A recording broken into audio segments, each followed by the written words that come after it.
ito ay rated SPG. Striktong patnubay at gabay ng magulang ang kailangan. Maaaring may masiselang tema, lengguwahe, karahasan, sexual, horror o droga na hindi angkop sa mga bata.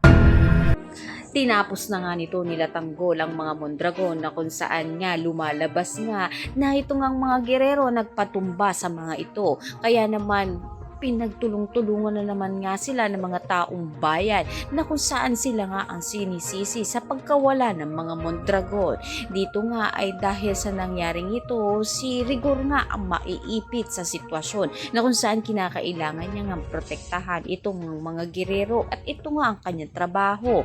Kaya naman sa reporter ay nagalit nga siya, akusahan nga siya, natuta ito ng mga gerero kaya naman ipinagtatanggol nga raw nito. Sa kabilang banda naman nga ay patuloy nga pakikipaglaban nga nito ni Tanggol kay Rocky Boy. Ngayon niyang sobrang lakas nga nito at ito nga si Tanggol ay mahina pa dahil sa mga tinamo nga nitong mga sugat.